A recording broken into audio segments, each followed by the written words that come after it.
Video games. Yep. The ringing seemed to be coming from the depths of my consciousness.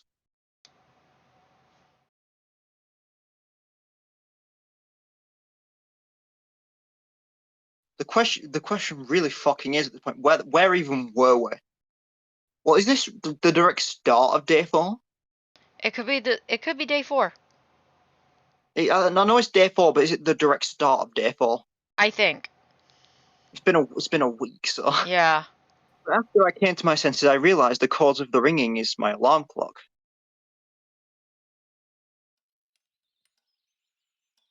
Strange. Where did it come from? Why is it standing near my bed? It was 7:30 according to the clock.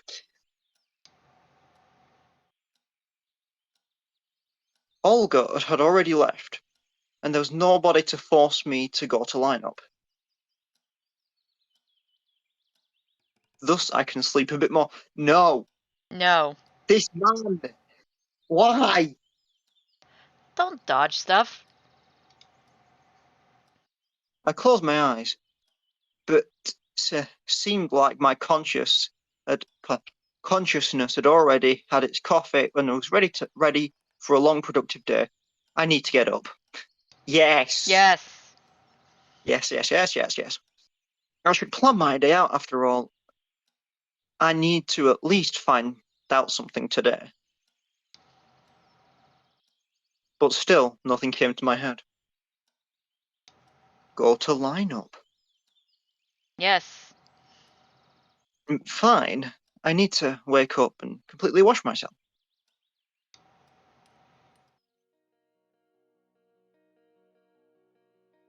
On my way to the washstands, I met Xenia. What got you up so early? Anything wrong with being up early? Jesus Christ! Wow. She looked at me as if I had insulted her. No, nothing. Just curious. None of your business. Gosh, Xenia isn't very sympathetic, even when she's in a good mood, but today she looked furious.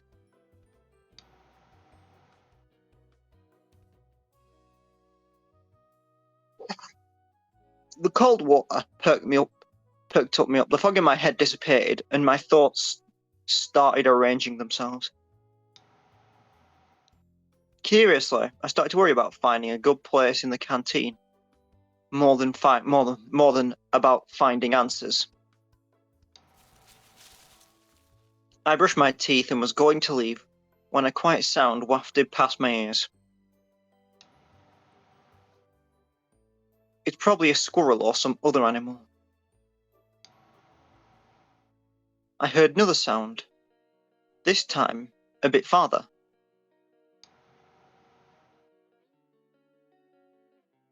I walked 10 meters along the path searching for the source. No, nobody, just the morning forest. Have you heard of ambient noise? I do, yeah. But This man, maybe not him. does this man know what ambient noise is? I don't think so. His computer must make ambient noise. Yeah. I returned to the washstands and saw Miku, who was looking for something in the grass. Noticing me, she smiled and jumped up to me. Oh, hello. Good morning. I accidentally scattered my tooth powder, just trying to gather it all back up. The dewy grass didn't seem to be helping matters. Are you sure that's a good idea? Well, why? What else can I do? I don't have any more. It was the last I had. She pouted like a child who had just had her favourite toy taken from her.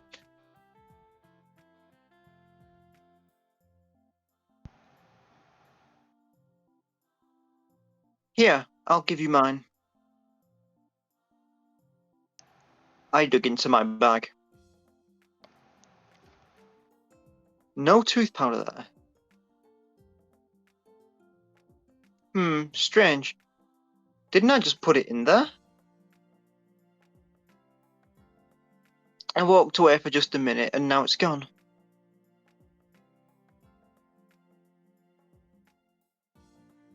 Listen, it looks like I have forgotten it. I don't want to tell her that it had just gone missing. Knowing the sensitivity of this girl, it was safe to assume the vanishing household goods would impress her so much that her brain would reset itself in order to avoid overheating. Well, I'll be off. Yeah, cheers. Visit us. I mean, visit me in the music club. I'm still alone there, but I. Miku's voice faded into the freshness of the summer morning far behind me.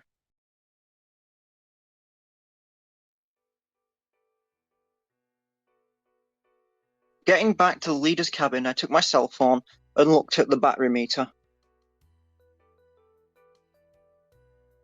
Enough power for a day, maybe even less. Of course it won't help me much in here, but still. Finding a charger in the 80s would mean inventing it. I was going to head for breakfast when someone knocked at the door. It was Lena. Good morning. Woohoo! She's here. Yep. Yeah, good morning. I was taken aback a bit.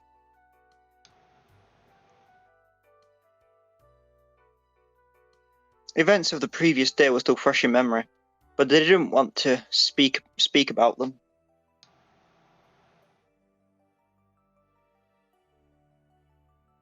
You're probably looking for Olga, aren't you? Well, no. I mean, He's looking. yes. He's looking for you. You! You. Lena was her usual self, shy and easily embarrassed. That dance at the pier, now it seemed no more than a dream. She's not here, I'm sorry. Okay then. I'll go. Okay. When Lena left, I thought I'd been too cold towards her, so I decided to be nicer on our next encounter. Still, regardless, the morning was shining and beautiful.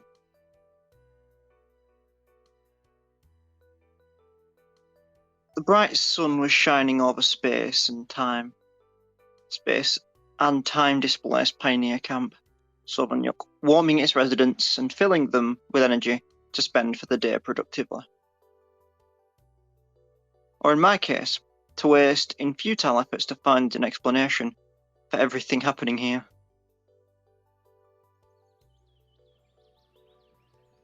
There was an unusually large crowd near the canteen. Of course, there was no other place in the camp that pioneers loved as much as the canteen, but why were they all crowding on the porch? I came closer to find out what was going on. It looked like all the camp had gathered at the porch. There were all familiar girls, Olga and Electronic. They were having a lively discussion. It doesn't look like there's anyone there, my guy. Are you sure you're not imagining things? Or hallucinating. I drew closer. Ah, Semyon. Have you seen Shurik today? Nope. What's the matter? We haven't been able to find him since early morning. Disappearing pioneers, well, that's something new. But he was with you yesterday? She was talking to Electronic. Yeah, he was. So you woke up this morning and he wasn't anywhere to be found? No. Why didn't you come to me immediately? Well, I thought he got up early and went to go wash or something. Did he mention anything yesterday? Interjected Slavia. For example? That he was going somewhere, for instance? Nope. What's exactly so horrifying about that? It's only 9 a.m. He might have decided to go for a walk. You don't know, Shurik. She looked at me seriously. Well, no, I don't. But I didn't see anything suspicious in this situation. Okay, let's stop panicking. We'll find him. How could he miss breakfast? Ulyana grinned. Exactly. I would miss breakfast if Ulyana was there. Same. Exactly. Time to eat anyway. The pioneers proceeded into the canteen.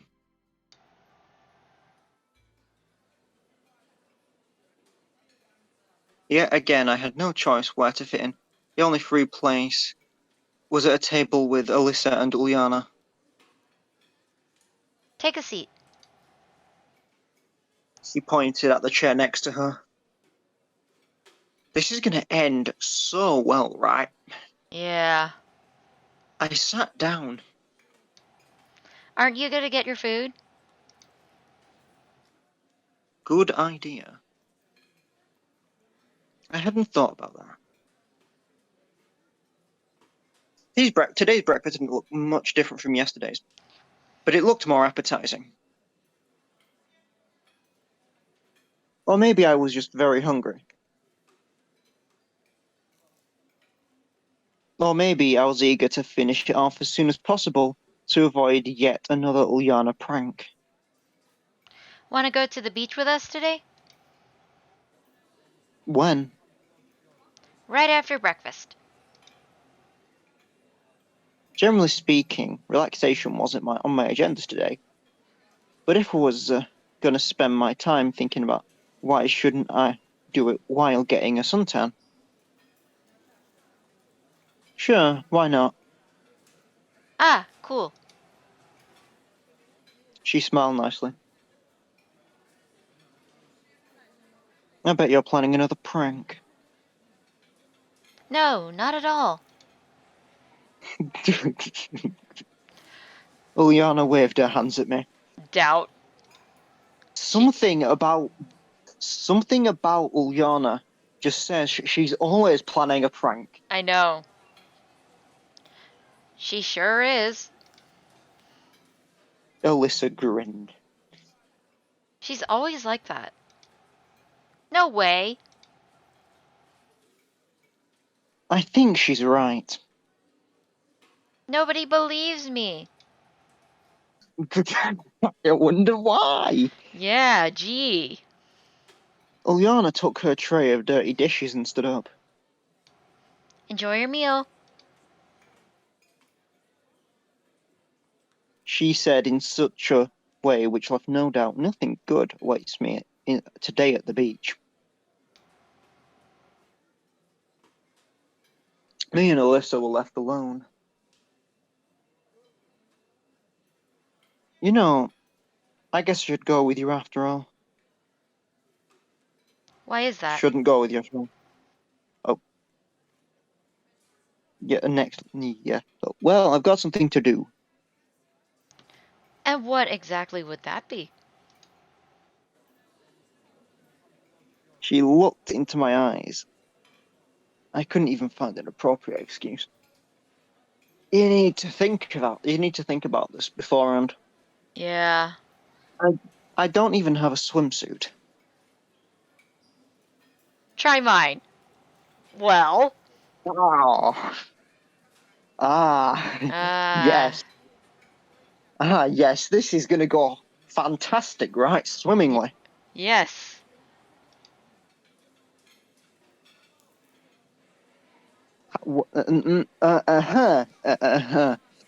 This man is considering it. Ah. What the fuck? You think it will fit me? Give it a try. I don't think it's worth the effort. So yeah, he isn't considering it, but he is considering it at the same time.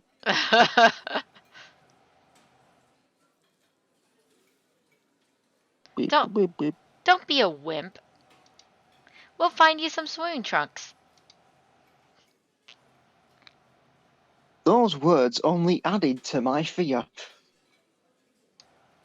Wait for me by the canteen. I'll be back soon. Okay. There's nothing wrong with waiting for her, is there? Maybe there is. Maybe. Maybe.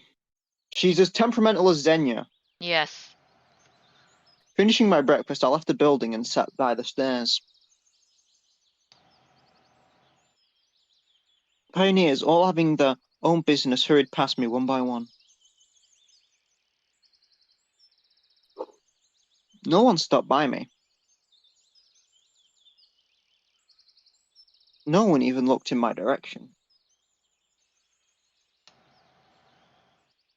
It seemed they didn't consider me a stranger, but the exact opposite.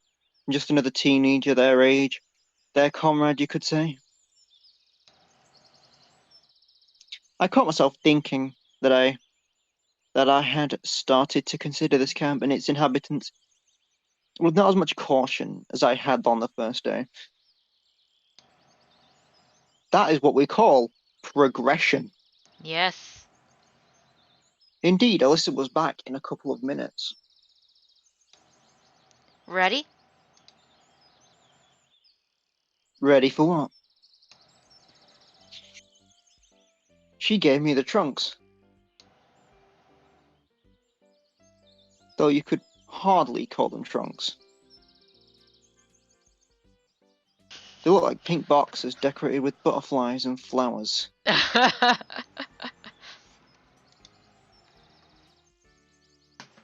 Actually, they were boxes. I'm almost afraid to ask, but where did you get these? Too scared to put them on? I would say yes, actually. I would say yes to that question. Well, you know, I haven't the slightest of intention of doing so. I appreciated her joke, but wasn't going to make myself a laughing stock. Put them on. She said roughly. I would simply just say no in response. Why don't you try them on instead of me? Ah. Yes. I think that the colour of this swimsuit would set off your eyes very nicely. Let's make a bet. Oh no. Oh no. I'd no desire to accept her bet. No thanks. Alright, you either go to the beach wearing them or you swim naked. Weighing the pros and cons, even the second option seems better than the first. Ah. I'm not planning to go anywhere at all. Then I'll tell everyone that you left these trunks in my cabin. Why would I do that? How should I know? She burst into laughter. Good old blackmail, guys, good old blackmail. Mm-hmm. I didn't want to argue with Alyssa, so I decided to go to the beach in the end. But not in those flamboyant trunks. Okay, I'll be there in 10 minutes. Don't be late. She ran off after saying that.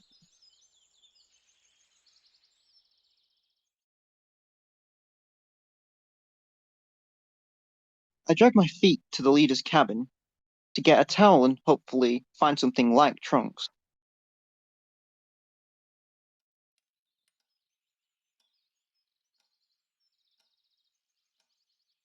Olga was waiting for me in the room. Semyon, did you hear anything about Shurik? Same as half an hour ago. I walked to my bed and took a towel. Are you going somewhere? Yes, to the beach. Wait, do you have swimming trunks? You came here without any luggage, as I recall. Strange, the fact didn't seem to surprise her during our first encounter. No, So what will you wear? good question. What? I don't know. Wait a minute. She walked to the wardrobe and unlocked a drawer.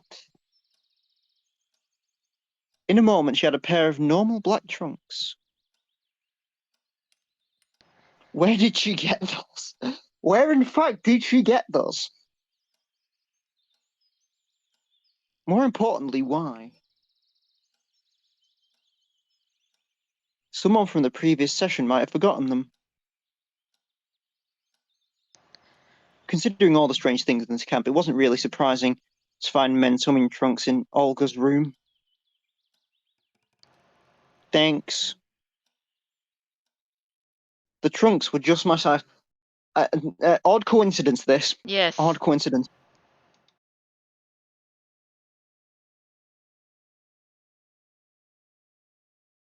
I got changed behind the cabin and went to the beach. A lot of pioneers had already gathered here, but I recognized only Alyssa and Uliana. Very nice view. Come here. Indeed, I'd swim there. I walked over to them and sat on the sand. I see you found something better. She stared at my trunks and smirked. As you can see, Come on, let's swim. I don't want to. Maybe later. I was not a fan of swimming. Suit yourself. The girls ran into the water. Why did I come here? Why am I not out looking for answers? You're trying to become a sociable human being. Yes. Just roll with it. Someone someone you've not tried to be all week so far. Yes. Should I care about it now? No, you shouldn't care about answers now. 100% not. Just enjoy yourself, dude. The water's nice. Sovonyok seem normal. Indeed. Yes. Certainly a lot of strange things have happened to me during these 3.5 days, but not one of them taken separately seemed at all supernatural.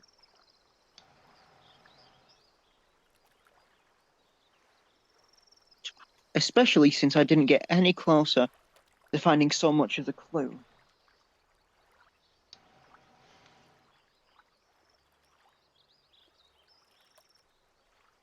On the contrary, everything that has happened has only confused me more. What alternatives do I have? I won't get any truth from the local residents. Though I doubt they even know it. Should I try to leave this place? But how far can I walk, considering that I don't know where I am? It turns out that my only option is to wait. After some time, the girls came back. Uliana held something in her hands. Look! I looked up and saw a crayfish. Just a normal crayfish.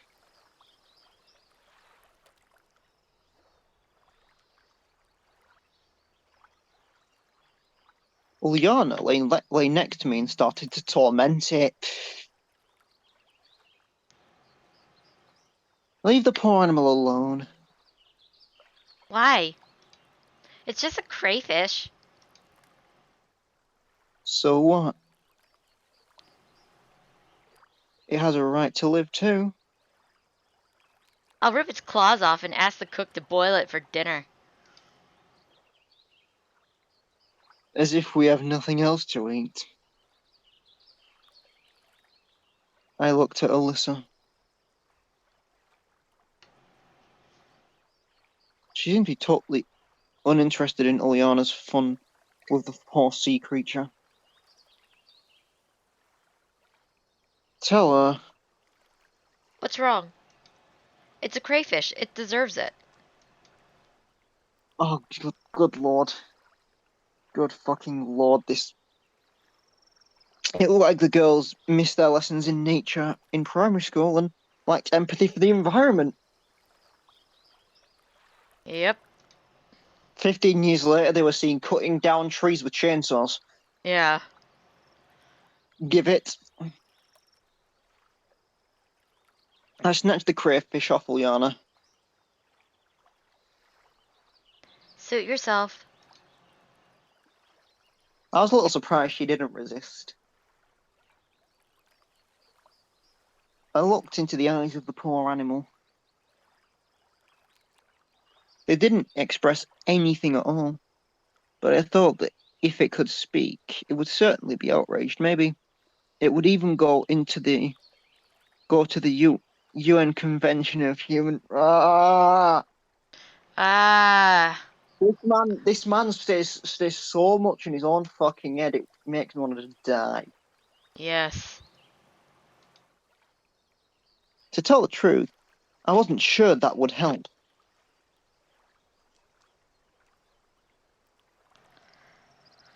I took the crayfish to the river and set it free. Never mind. I'll catch more. There are plenty of them here. Said Uliana. No doubt about it. I mumbled.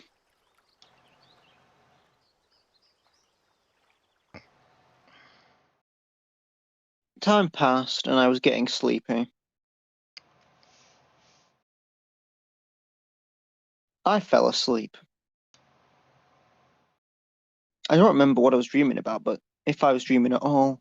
But I woke up when someone shook my shoulder.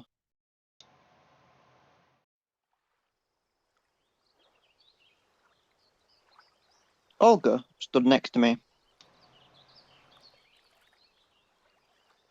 Did you come to swim too? I asked, still half asleep. No. It's almost time for lunch and we still can't find Shurik. The leader said, standing before me in a wet swimsuit. And I want you to look for him.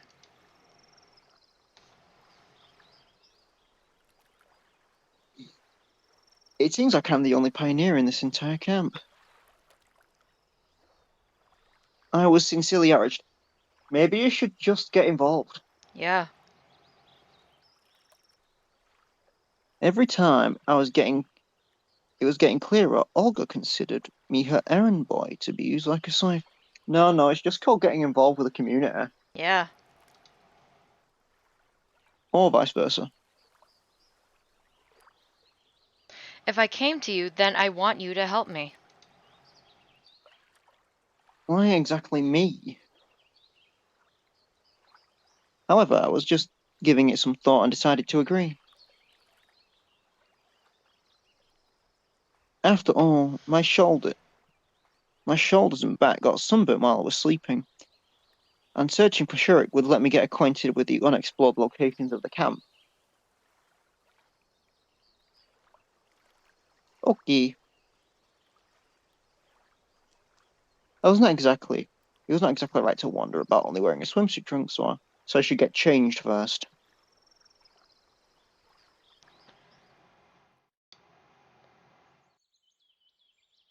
"10 minutes later, I stood outside Olga's cabin, deciding where to go. Okay, where are we gonna head out?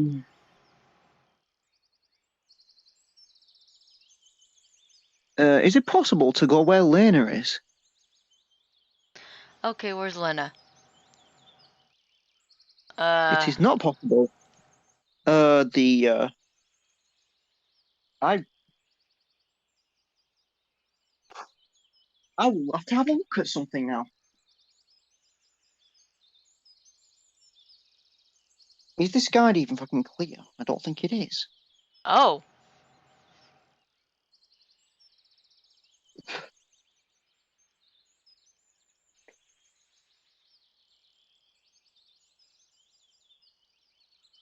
Duh, duh, duh, duh, duh, duh.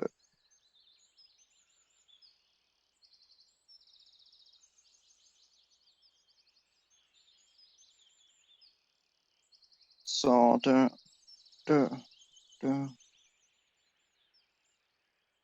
I cannot find the exact fucking thing I'm after. Wow.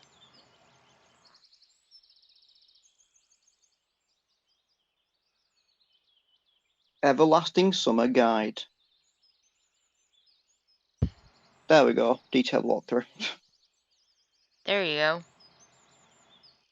Day 3, day 4.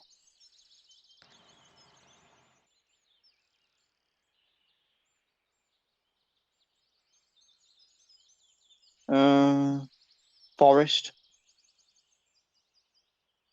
Just go forest. Alright. Let's go to Forest then. Yes, forest. Because this doesn't matter. I just want to go to forest. Okay. It was obvious that Olga and her pioneers have already searched every nook and cranny of the camp. I roamed the length and breadth of it.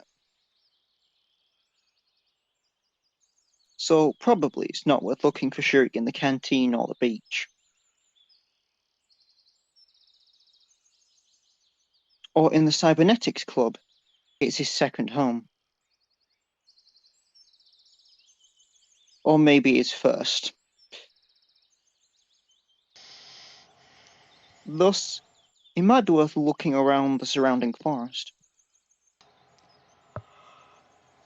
I didn't plan to go far into the forest, otherwise, it might be me who they'll be searching for tomorrow.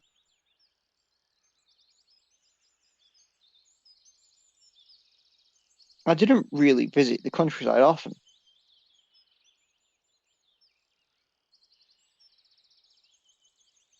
I just stayed in the country house every summer during my childhood. But that one was very close to the city. But in this camp, it was possible to find everything I hadn't seen for so long: overwhelming vegetation, singing birds, and fresh air. I found a meadow and sat on a stump. How peaceful this place is. But Where in the world is Shurik? Actually, he could have been taken against his will.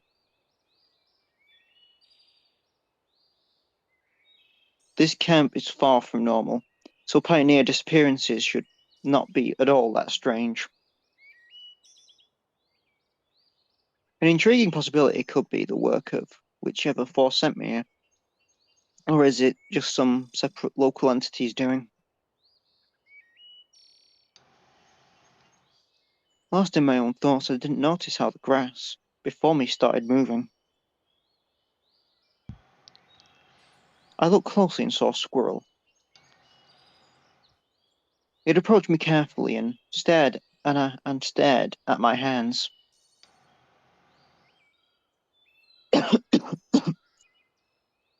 Probably used to getting fed here.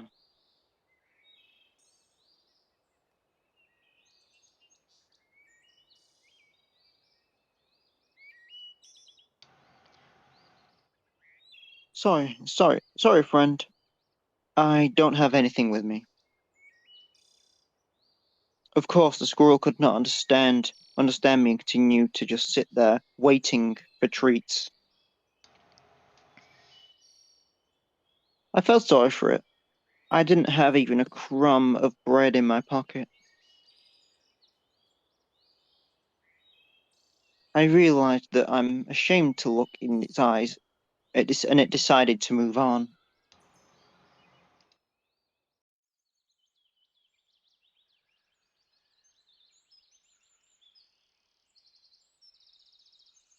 After some more wandering, I came to the washstands.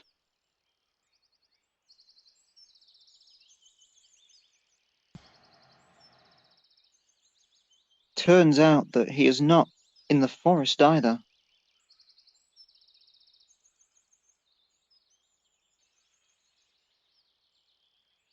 At least not the surrounding areas. And going farther is just frightening.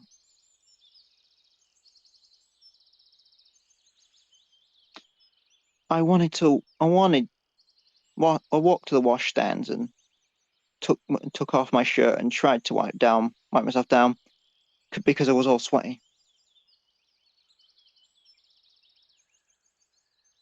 However, it wasn't so easy. I won't be able to get into the wash bowl, and there isn't even a ladle. I suddenly heard footsteps from behind. I turned around. Electronic was walking my direction. Looking for Shurik? Yes. You too? Me too. Listen, you know him better. You know him better. Where could he have gone? I don't have clue. He answered sadly. Well,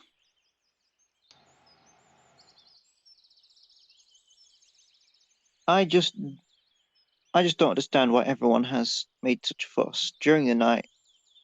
Wasn't he in the cabin with you? Then he can't have been gone for too long.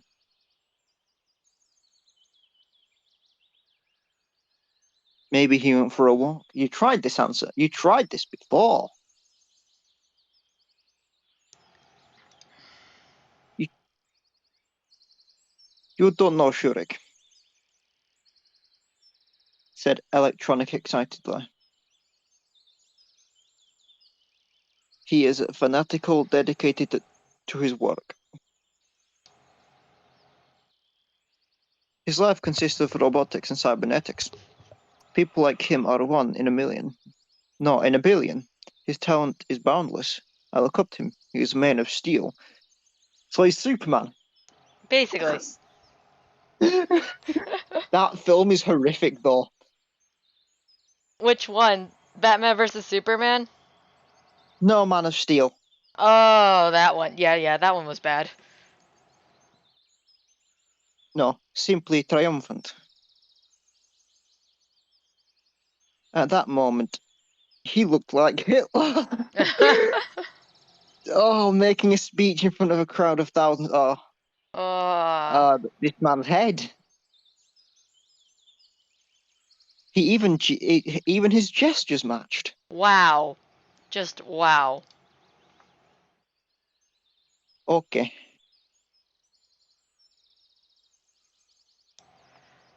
So what?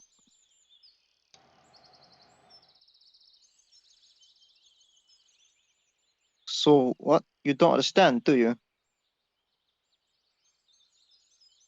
No. He simply does not understand at all. No. He spent all of it, you see, all of his free time in our club. All. So disappearing just like that is unusual for him. Of course. It seemed like Electronic had calmed down.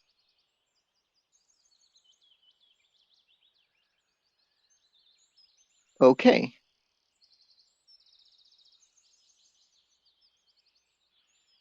He looked at me intently.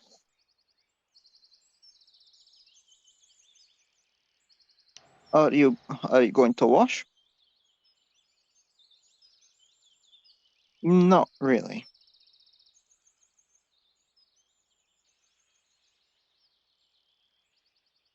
Just rinse off a little. It is hot. Me too.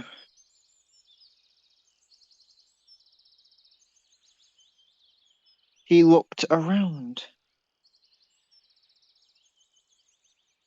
I wish, I wish there was bucket or little, something to get my water with. Yeah, I noticed already.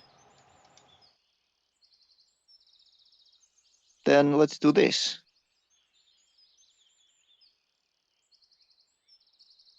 He walked be he walked behind the washstands, pulled pulled on one of the taps. To my surprise, its end turned up. Rather than pouring the water into the wash bowl, the water splashed up almost 90 degrees. You could manage to wash yourself that way.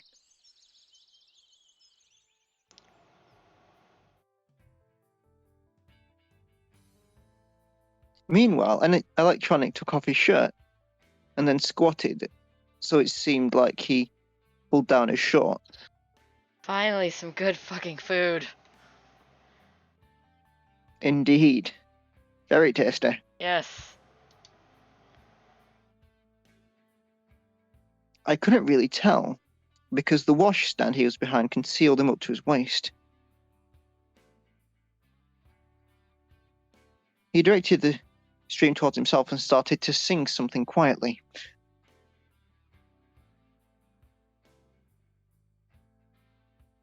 Let's clean my chimney sweep. I stood astonished, not knowing what to do. He seemed to notice it.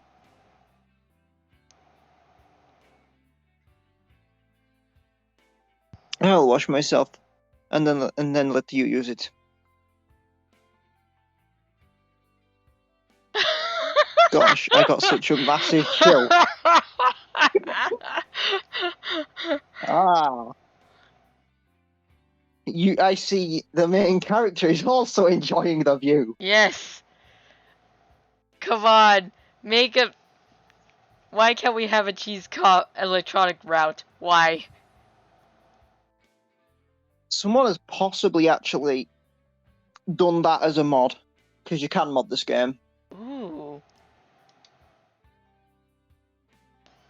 Well, you know.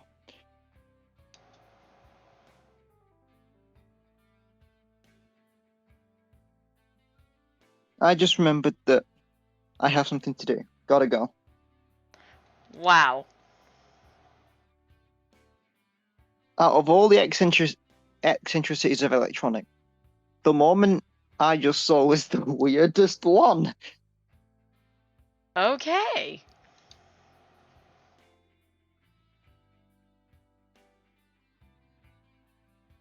Hey, what's up with you? A cold shower on such a hot day is like the best thing ever. It may be, it may be. Yes. No, no, no.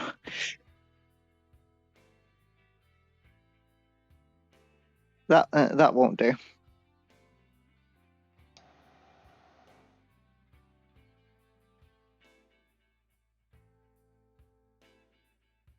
Anyway, I have to go.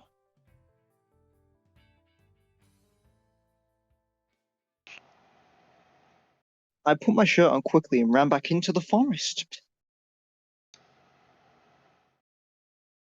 I wonder what's got into him.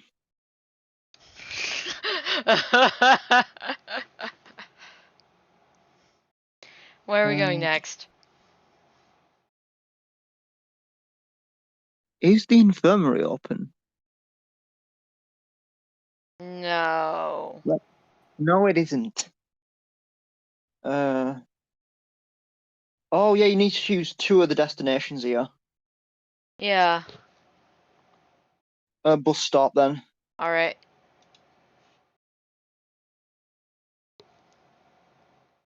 The bus stop seemed to be a fine choice. Strange that thought came across. Perhaps Shurik is in the same situation as me. So he decided to run away from the camp, maybe by the 410 bus. Ah, yes, more headcanon right now, more headcanon. Yep. It could really turn out to be true if he came here by accident, too.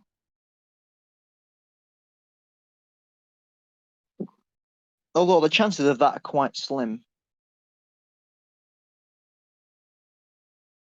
But you never know. What if the bus really would come?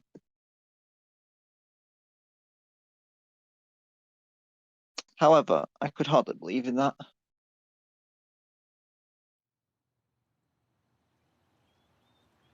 Indeed, I spent a couple of minutes waiting around the bus stop.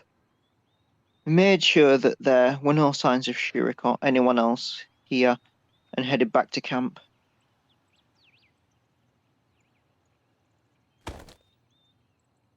Somebody rushed from behind the gates and bumped into me.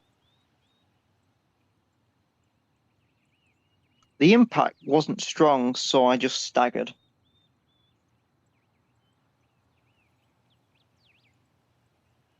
Miku stood in front of me and rubbed her bruised forehead.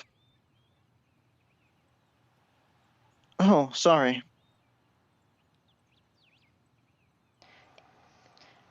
It's alright. It's my fault. I was going to the music club, but I got lost in a thought about a new song. You know, thinking about the lyrics and music, I hadn't realized how I got here. So you don't have to apologize. Her words per minute rate obviously exceeded the recognition limits of my brain. I made an attempt to retreat promptly. Sure. Gotta go, you know. Oh, wait. I wanted to leave as usual without having to listen to her, but Miku grabbed my hand. Her grasp gave me the creeps as I got clear vision of agonizing execution by another rap session. Can you help me a little, please? Just a teensy-weensy bit. That definitely wasn't on my to-do list. Well, I'd be glad to, but it's... Pretty please? Miku looked at me with such puppy dog eyes that my heart started to melt. She totally wasn't going to let go of my hand. And what exactly do you need? You'll accompany me. I can't manage to compose on my own. I can sing or play. I can't do both at the same time. Even our virtuoso had her weakness. Well, I can't really play any instrument. Never mind that. I'll show you everything. Come on, let's go. What are we gonna do No, here? we have no time for Miku, only time for Lena. Alright. Don't go with Do we not Miku. go? I should be searching for Shuriken and all that stuff.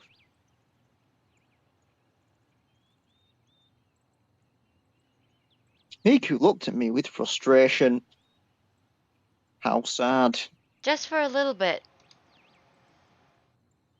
I was lost for words. She dragged me along with her. Probably nothing good will come of this, but that's the only way to get her off me, is to wrestle my hand out of hers. But that wouldn't be very nice. We have no time for music, though. We don't. Nothing bad will happen after all. But there's no time for music. There is only time for Yeah. Lena. Probably.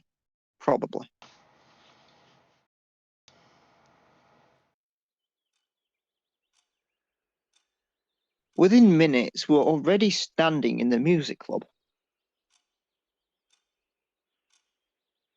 Miku took a guitar. Here, have a look. She sat down and started playing. I tried to follow her hands. The tune seemed quite simple.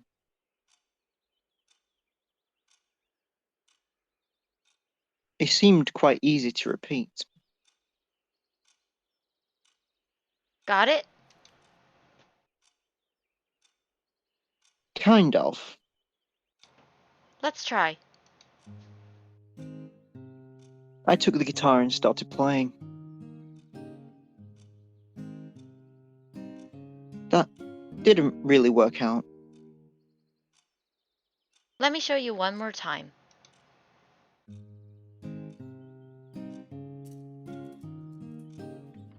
She played much better than me.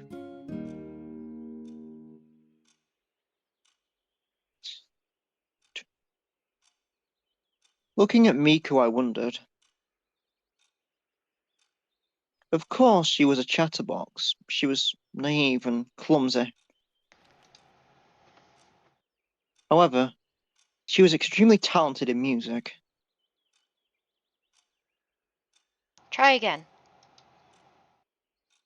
I managed much better the second time.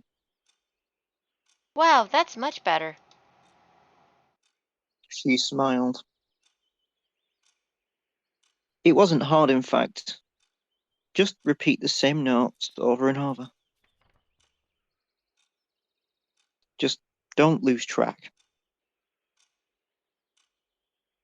Start on my command. Okay. Ready? Go.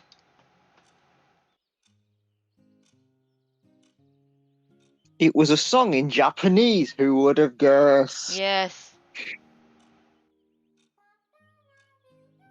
Frankly speaking, I don't understand a single word, but Miku's singing was quite good.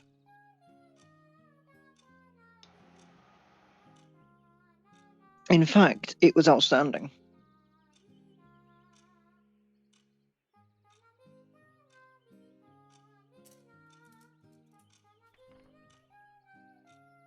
She put her heart into every note, every word.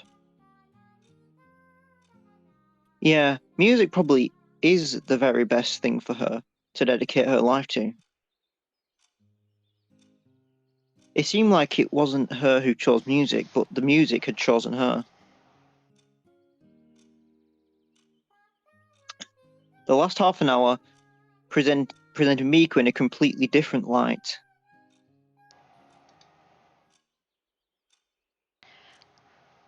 Oh, thank you. Did you like it? I finally managed it with you. On my own, it's not so good.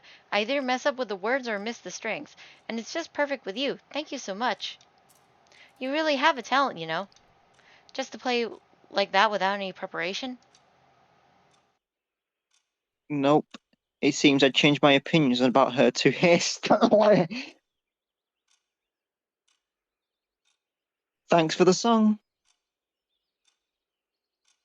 Gotta go. See ya. Thanks for... And the end of the sentence gets cut off again. Whoops. I leaned on the wall. I leaned on the wall at the club and sighed. Miku's song was still playing in my mind.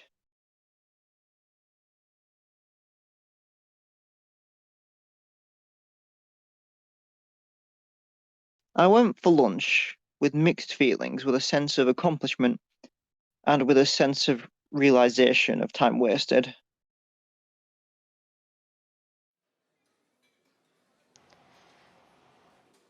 The canteen was crowded. I couldn't stay unnoticed. Olga called me. Semyon, come with us. The camp leader, Slavia, and Electronic were sitting at a 4-seat table. I nodded and went to get my food. This time I had to spend several minutes in the queue. Today's menu didn't really differ from the other day's menus. The dishes looked the same at least.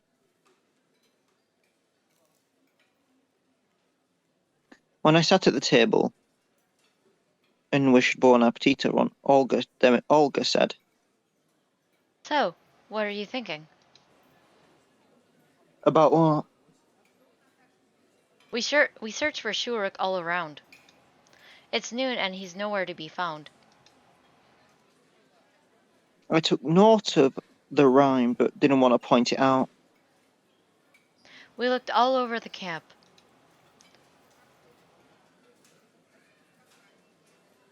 I went all around the neighboring forest.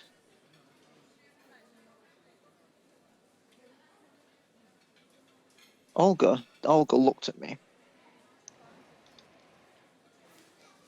And I helped too. We must call the police. Maybe we should wait until the evening, I asked lazily. Maybe he went home. That can't be. Shurik lives thousands of miles away.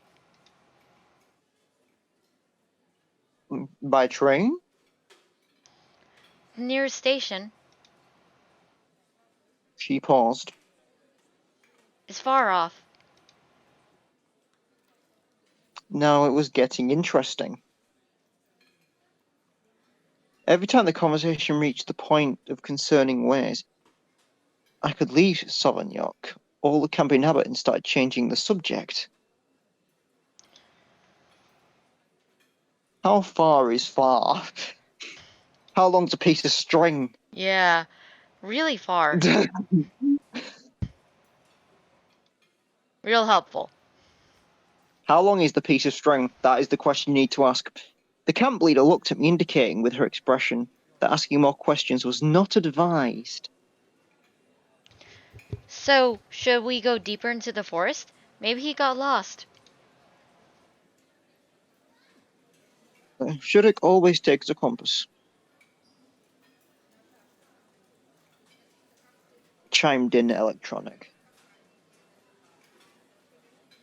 I wonder what else could be found in his magic vest, assuming he had one. If I were to get lost in the forest, a compass would be of no real use. Police! We should call the police in the evening. Not right now, at least.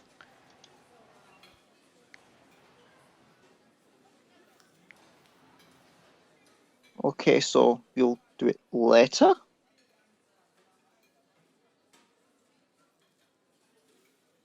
They were all silent.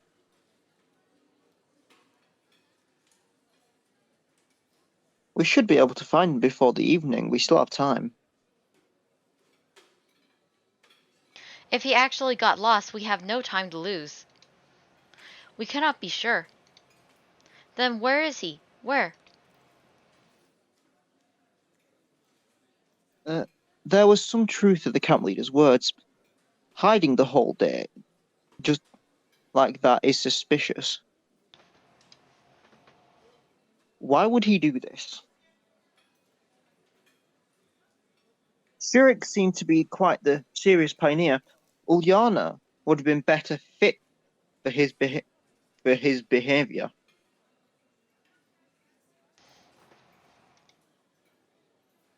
So there is good reason to believe that he was gone.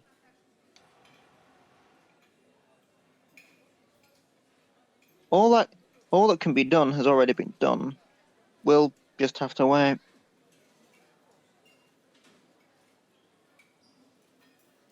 Slavia Electronic and Olga looked at me sorrowfully but didn't say a word.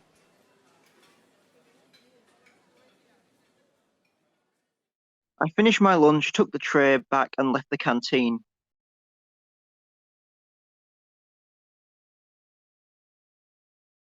It's still the first half of the day. What now? The camp was drifting off into an afternoon nap. Only Genda stared at me through his glasses. Of course he was staring somewhere else, but I had the feeling he was constantly watching me. I bet he knows where Shurik is hiding. He just can't say anything. The disappearance of the Cybernetics Club leader made me think. Maybe it's got something to do with my case. Oh, Pioneer.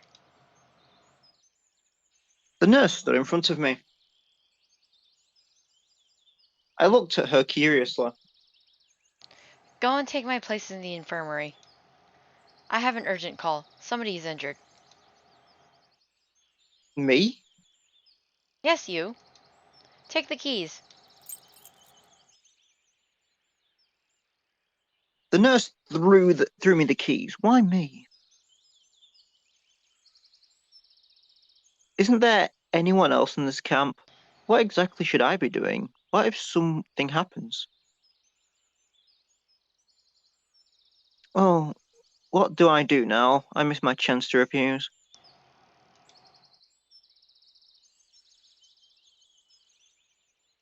I stood in front of the door uncertainly.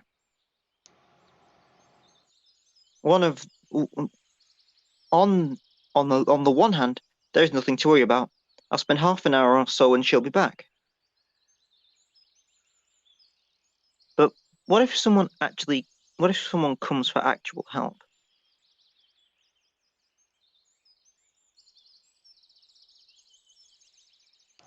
With a broken leg or head injury? I began to worry too much. I hope that there are no injuries more serious than bruises and scratches in this camp. But at the same time, I could not shake the idea that in a serious situation, I would be absolutely useless.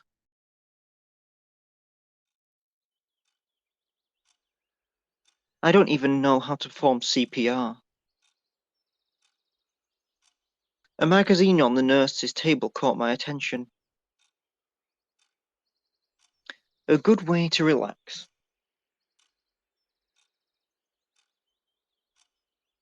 This is labeled Soviet fashion.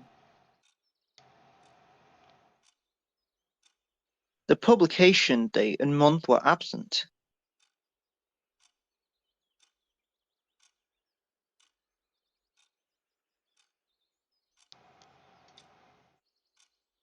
However, this was not a surprise.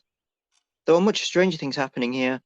I didn't know how much about Soviet magazines. Maybe they actually didn't have a publication date on them.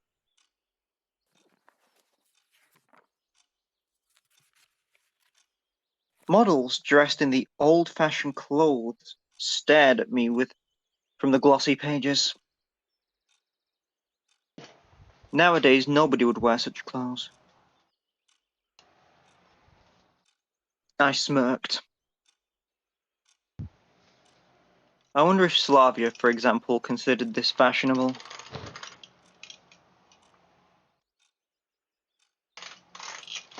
I can only imagine what would happen if she appeared in my time wearing something like this. Imagine walking hand in hand. I'm wearing my coat with a hood and she's dressed in a lavish dress, covered with lace and things. Seems like I'm already imagining Slavia in my world.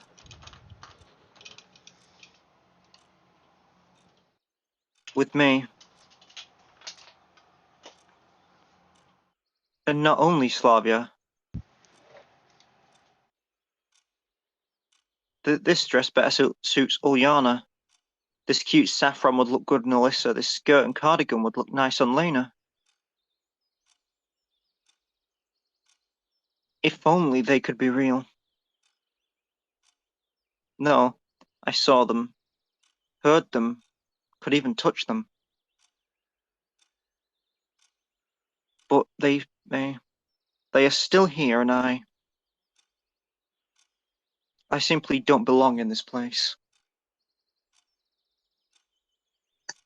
It's alien to me.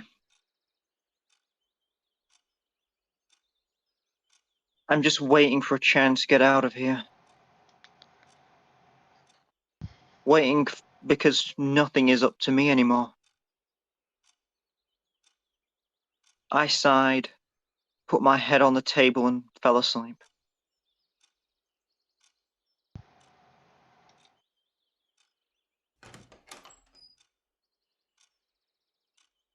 I was awoken by the noise of a door opening. Lena stood at the door. The nurse isn't here? Then I'll come back later. I'm substituting for her. Since I am responsible for pioneers' lives, I should do it with full responsibility. Although, in fact, I was just afraid something bad happening because of me.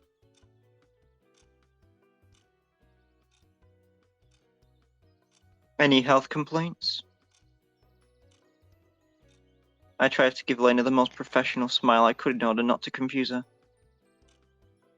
Nothing special. Just a little headache. Let's do this.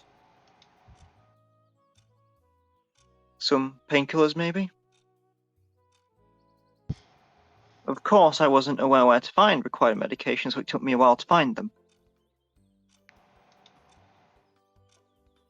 Finally.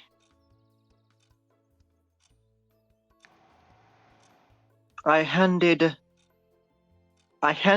the metamizole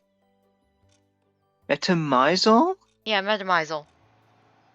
tablet to Lena. Thanks. She smiled. That was completely unexpected, and I lost touch with reality staring at her. What? Lena turned awkward in an instant. Yes, yes, yes. Listen, I've been wondering. Do you like this? I don't know what got into me. I grabbed the magazine on the table and showed her the picture of a skirt and cardigan, which would really suit Lena, in my opinion. Maybe I went completely nuts thinking about all the girls in my world. Maybe you did. Yeah. Or maybe I wanted to distract myself instead of just waiting for the nurse to come back. Lena looked at the picture. Yeah. Yes, I guess. Is stuff like this in fashion? I guess. She got confused and started blushing. Why do you ask? Really? Why? She would look gorgeous in it. Alright. Thank you. It's alright. I'm just being completely honest. We were quiet for some time. How is your headache? Much better. Thank you. She smiled. I'll be off. Good luck.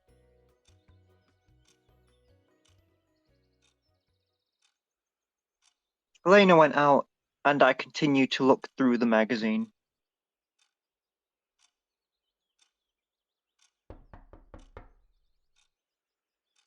After a while, someone knocked at the door again. Seems like this infirmary is the most popular place to go. So I decided to roleplay a nurse. Just the male version. That's still a nurse. Yes. Anne said. Come in. The door opened and Ulyana entered the room. Wow, did I miss the moment when you decided to start knocking? Anything wrong with me knocking? She frowned. Where does it hurt? Why on earth would I tell you? Where's the nurse? Right in front of you. I imposingly crossed my legs and looked questioningly at her. I'd better go. It'd be better to die than be treated by you. She smiled mischievously. You didn't even let me try.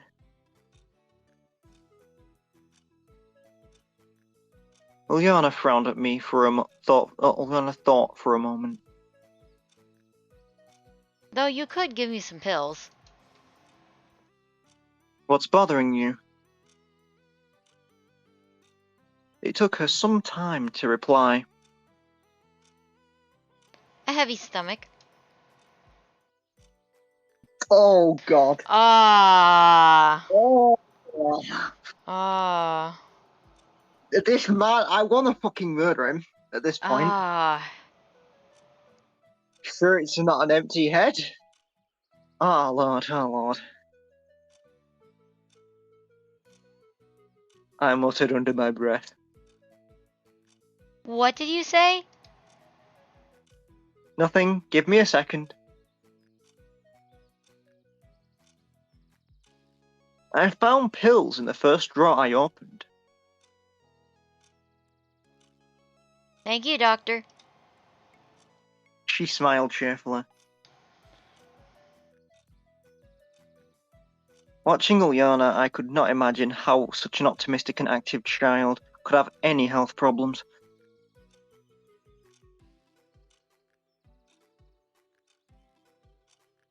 What do we do here?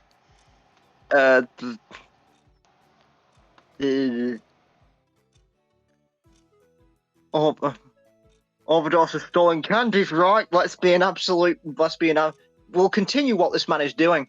Alright, let's do this. She gave me a baleful look. Yes. Ooh. No, I left everything for you.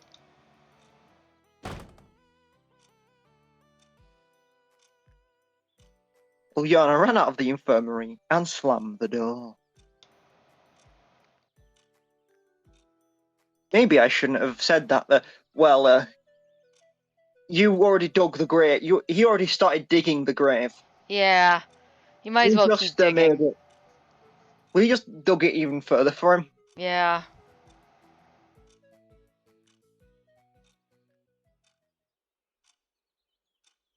Again, I went back to studying Soviet fashion trends.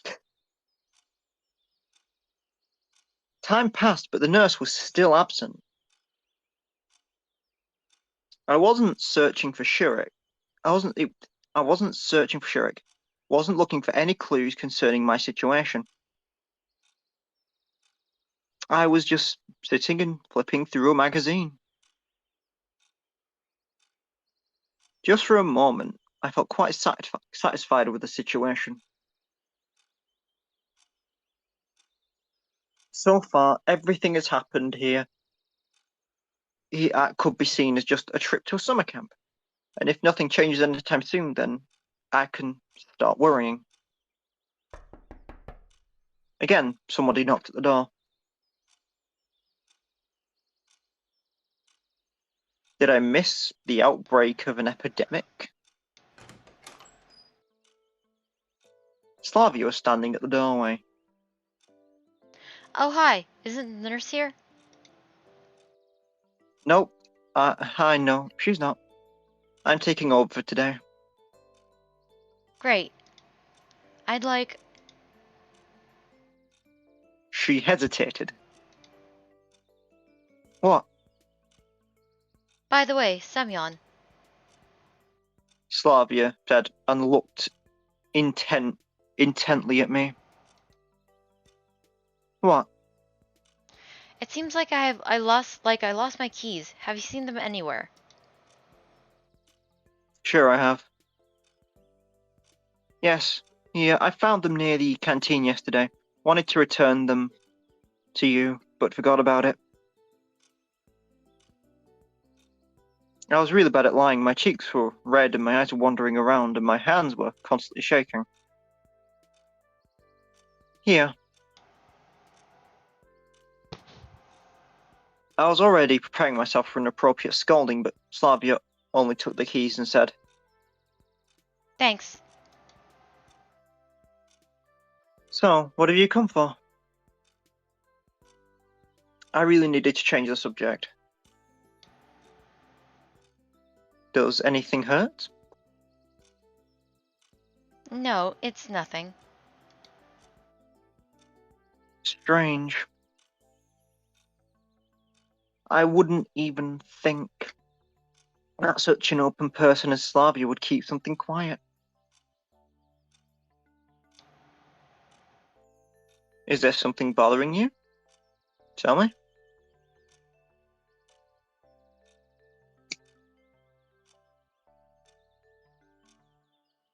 That's why I'm here, to treat people. I smiled widely. No. I mean, yes, but no. Hearing that made anything possible. Even division by 0. It's... you... Ugh. By the end of this playthrough, I am going to want to murder this man. Completely. Same here. So, how can I help you? You? I guess you can't.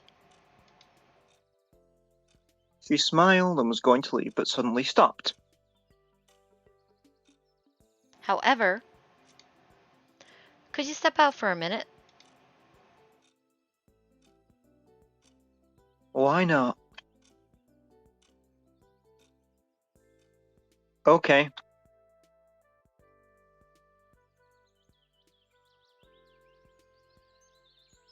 I stepped out of the infirmary and leaned against the wall. I wonder what might she be doing? Something that I can't even see.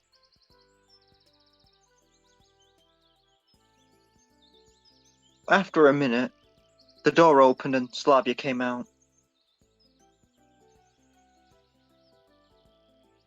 She was carrying a small bundle. Do not ask about the bundle. Okay. That's her business anyway. It is indeed her business. Yes. Good luck. I shouted after her. Thank you. She gave me one of her sweet smiles before leaving.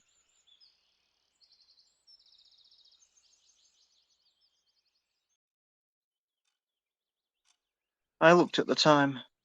So she did. Father.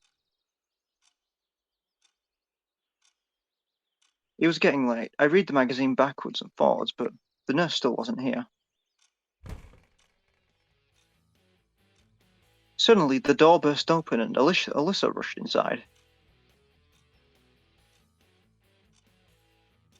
She looked at me piercingly. What are you doing here? Sitting. I admitted honestly. Okay then. Okay then. It's Oh, even better fuck, without the nurse. she murmured. What's gonna happen to here? Are you sick? I asked acidly. Alyssa didn't answer and came close to me. Could you pause the recording, please? Alright. Really. Being prepared for tomorrow because I'm going over. Okay. Move over. Why? So I can open the drawer. Isn't that obvious? What for? She got angry. None of your business. Well, I'm kinda in charge here. She gave it a moment's thought.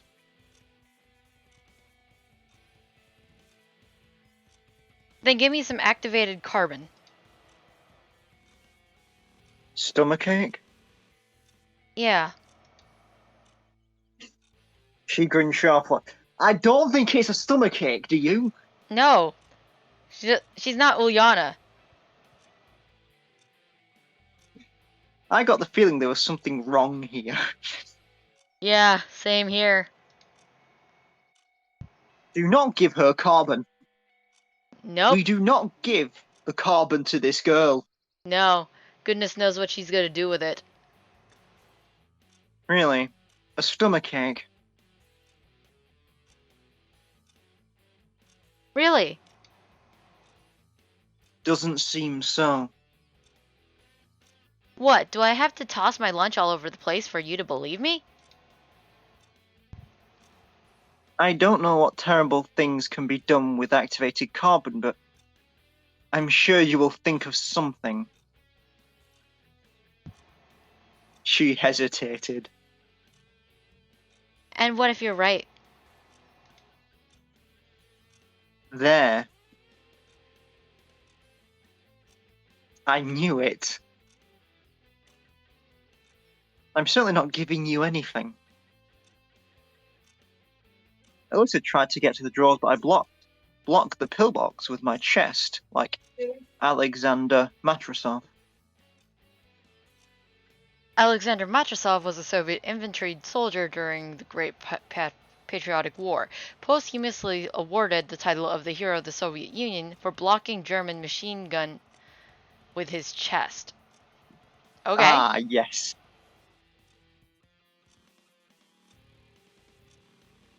For all her impudence, she's still just a girl and she had no chance of pushing me aside. Whatever. I'll find it somewhere else. She wants some activated carbon for something. She turned away and headed to the exit. But I don't think her reasons are good. At the door, Alyssa stopped and looked back. By the way, the camp leader and the nurse are carrying a pioneer with a broken leg. I really don't care, but they seem to be struggling. Yeah, sure. Come see for yourself. Alyssa seemed to be lying, but on the other hand, as long as I can see her.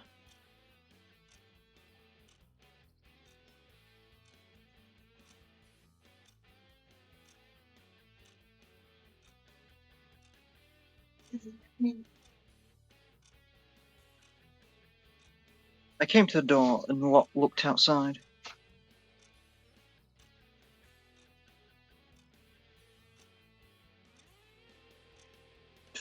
No one was there.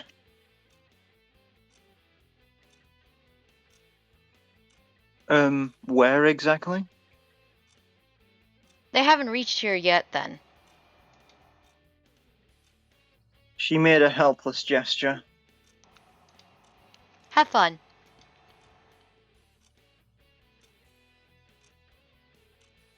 I returned to the table and only then realized that one of the drawers were open.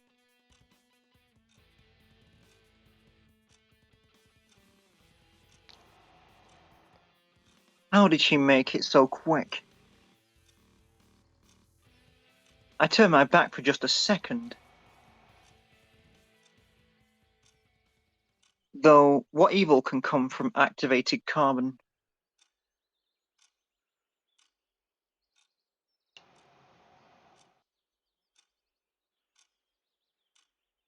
It was 15 minutes till dinner and the nurse still wasn't back.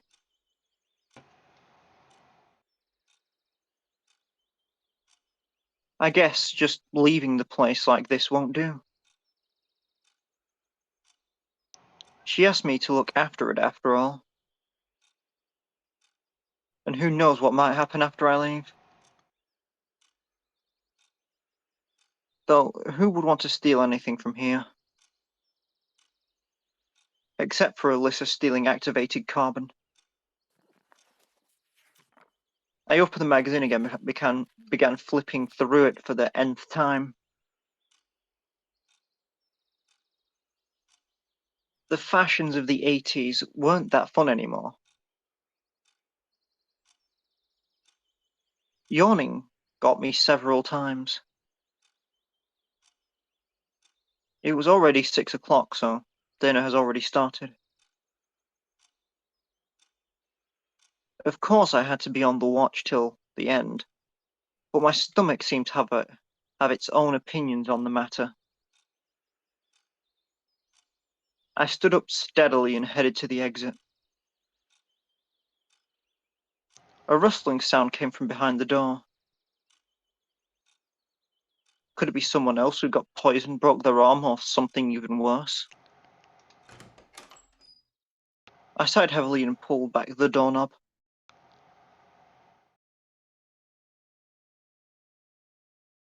However, no one was out there. Seems like it was just my imagination.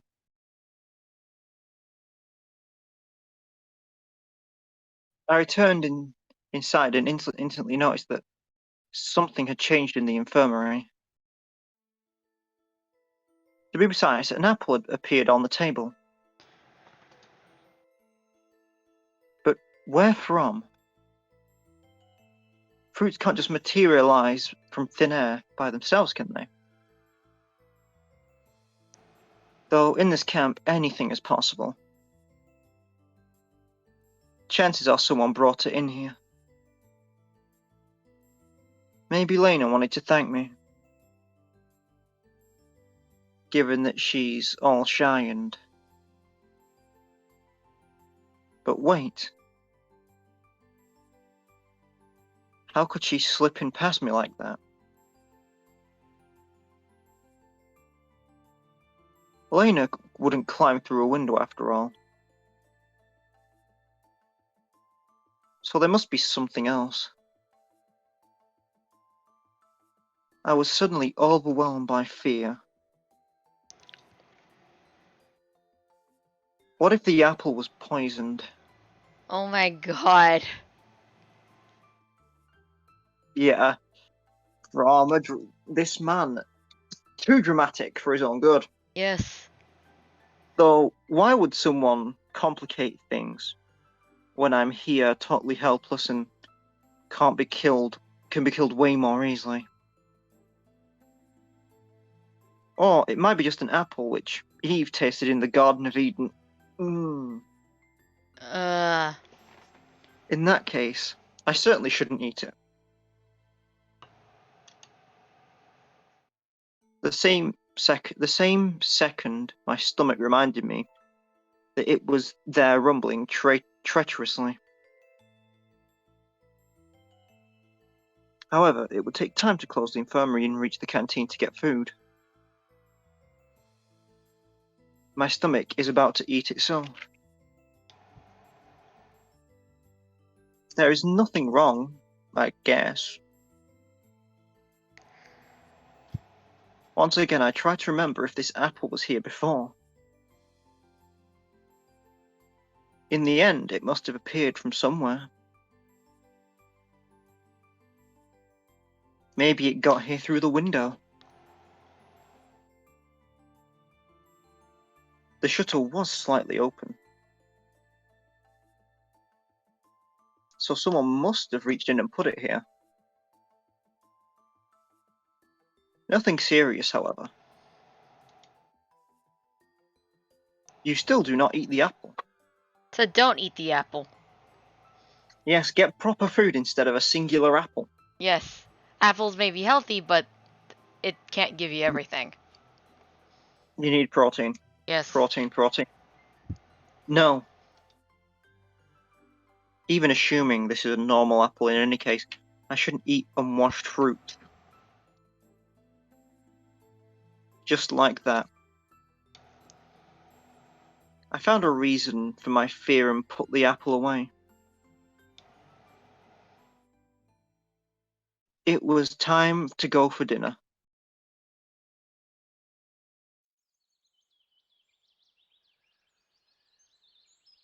Along the way, I ran into Electronic.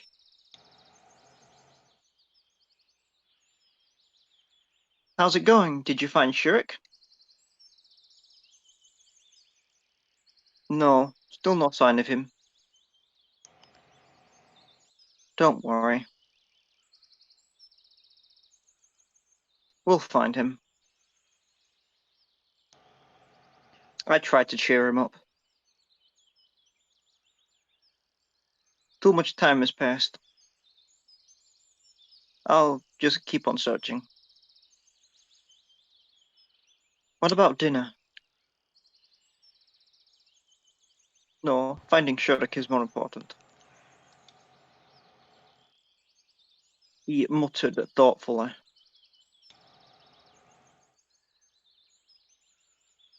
I left him at the crossroads and wished him good luck.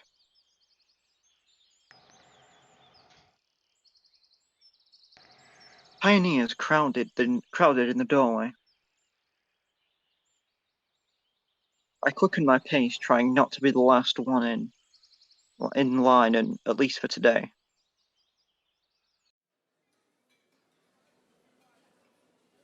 And I was lucky. In the far corner was an absolutely empty table. I took my dinner and quickly sat at the table. Tonight's dinner consisted of fruit soap and a pair of buns. This set surprised me at first, but the taste was actually quite nice. I concentrated on eating. Lena, let's go here. Look, 3 free chairs. Lena and Miku stood in front of me. Are these taken? Wondered Lena. No, take a seat.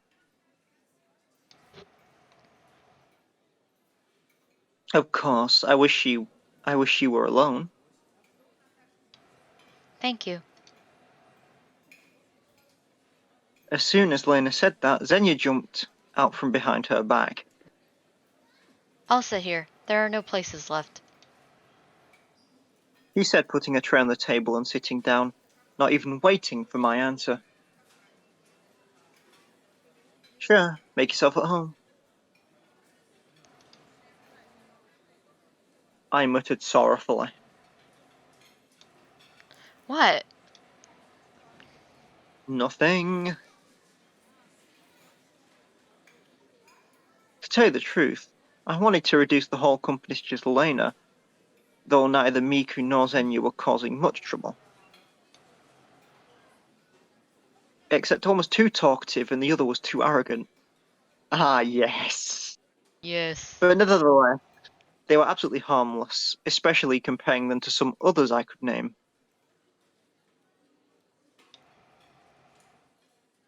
Oh, it seems like I forgot my key. Don't worry, take mine. I was surprised by Miku's short reply. Do you live together? Of course, did you know? Together. Our cabin is the rearmost. I mean the farthest from here. I mean the last one. I wouldn't have been surprised if someone told me that Lena lived with Slavia. Or Xenia at the worst. Even electronic. But Silent and Shylena with Silent and Shylena and excessively talkative Miku as a pair. That's really a surprise. Did you find Shurik? It's strange Xenia is disturbed by someone's problems. No. Surely he is at the village buying cigarettes. Or vodka. She snorted. Village? At that moment, the conversation got much more interesting. Got a problem with villages? Xenia looked amazed.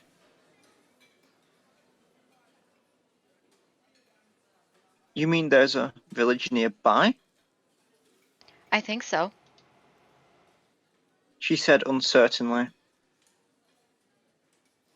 I looked at Lena and Miku, but they were busy with their meals and did not pay attention to our conversation.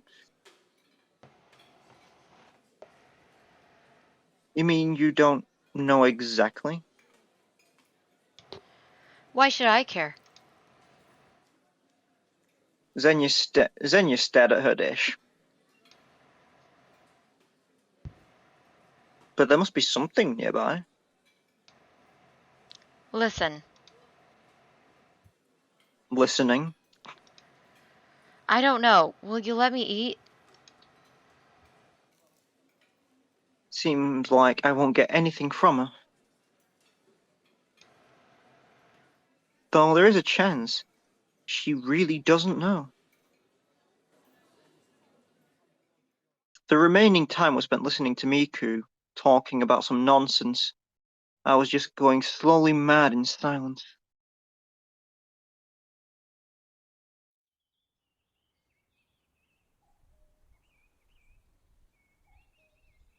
Obviously, the first thing I did after getting out was that inhale of great breath of fresh air.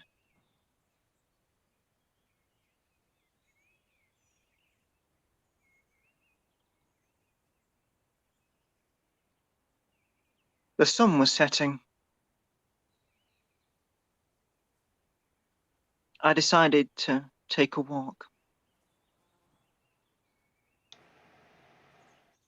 It's highly unlikely that I will find anything more exciting to do for the rest of the evening. That way, something interesting could arise quite unexpectedly. I was approaching the square when I heard a loud bang. Oh boy. It seemed like something had exploded. I was paralyzed.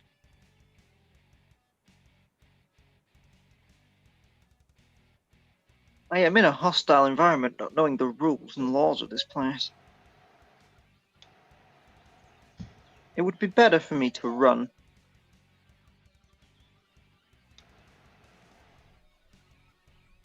But at the same time, I was curious.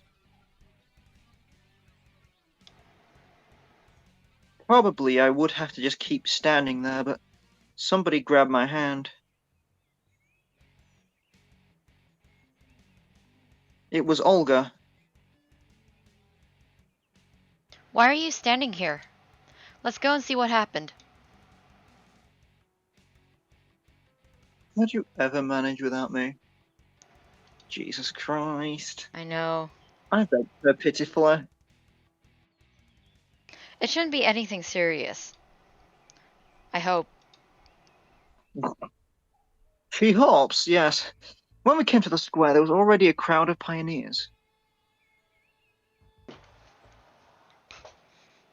Olga vigorously pushed through the crowd and approached the crime scene.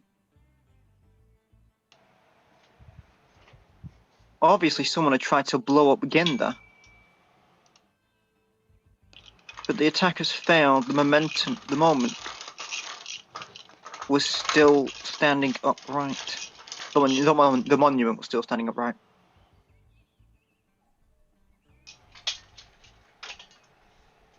There were only dim ash traces on the pedestal. Well, who did this? He looked over the crowd of pioneers. Surely it wasn't done by an organized terrorist organization. These guys all came here just to look what happened. I noticed Uliana and Alyssa in the crowd. And it looked like our camp leader noticed them too. You two, come here. They approached reluctantly. Why always me? If you think so. Show me your hands. Devizkaya. Jessica. Thank you. What's wrong with them?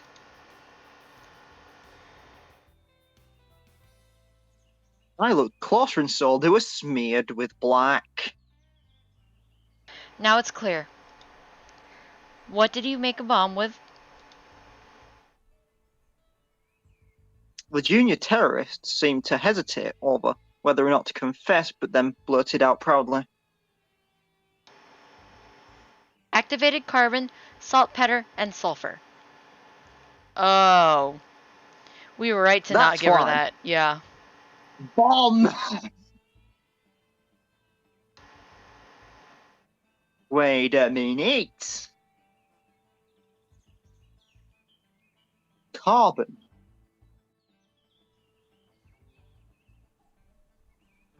Carbon that she stole from the first aid kit. Why exactly the monument? What did this modern man ever do to you? The fighter for the rights of... I could hardly imagine how long she would have kept scolding Alyssa if Electronic hadn't popped up at that very moment shouting.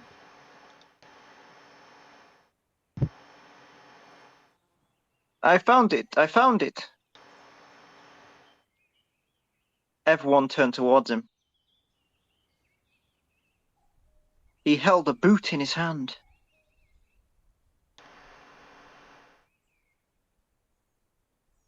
Here! Electronic boastfully shook it over his head. It's Shurik's boot. Okay, calm down. Tell us in detail where you found it. In the forest. On the way to the old camp. Whispers ran among the pioneers.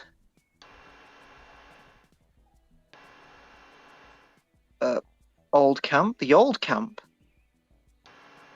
Are you sure? Absolutely. What's so special about this old camp? I joined in the conversation. It's nothing special, really. She stammered. One of Sovonyok's legends tells a story of a young camp leader, ghost living there. She fell in love with a pioneer, but he rejected her. So she killed herself. She committed harakiri with a kitchen knife. Next day, that boy was hit by a bus. Ulyana ran out of the crowd. Ah, yes.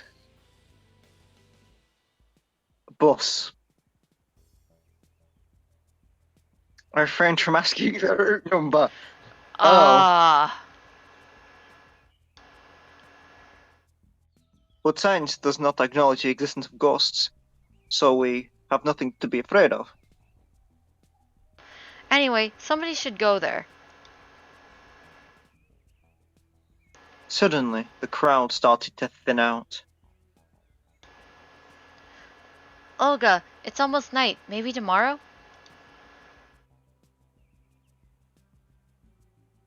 I turned around and saw Slavia and Elena. What if at night something happens to him? No, today, right now.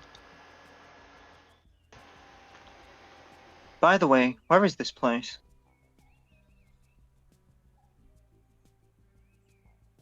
Electronic roughly described to me the directions and told me the story of the old camp.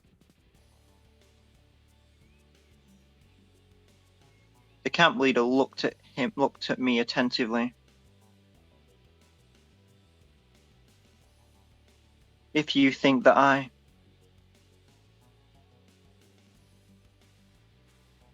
You're the only man here. I looked around the area.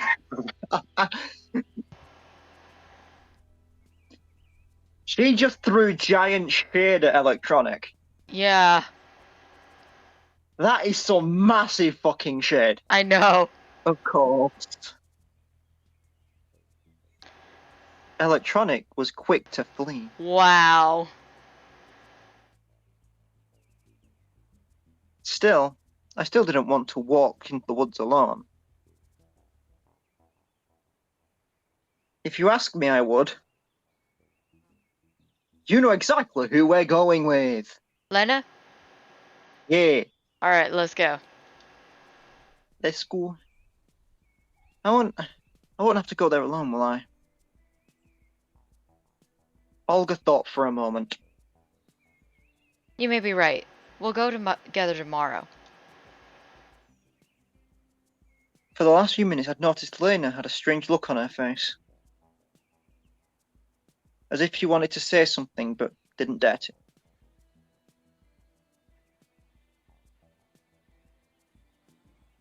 The pioneers started to disperse, as if they had forgotten about Alyssa and the explosion. Even our leader seemed to calm down and didn't react when the wannabe terrorist left the square hiding behind Ulyana. We should go too. How she just... How the fuck does Alyssa hide behind Ulyana? I don't know. How... Ulyana is so fucking short. Yeah. I am confused at that. Yeah, I'm confused too.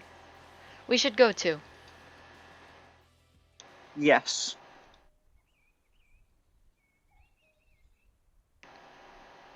Night quickly fell on the camp.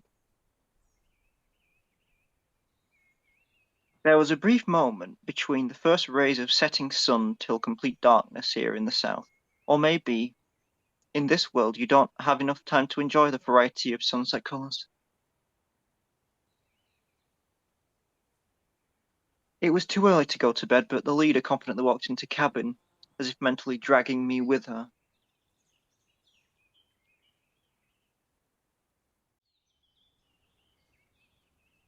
Olga, I'll take a little walk. Okay. And I think we shall leave it at that for today. All right then. How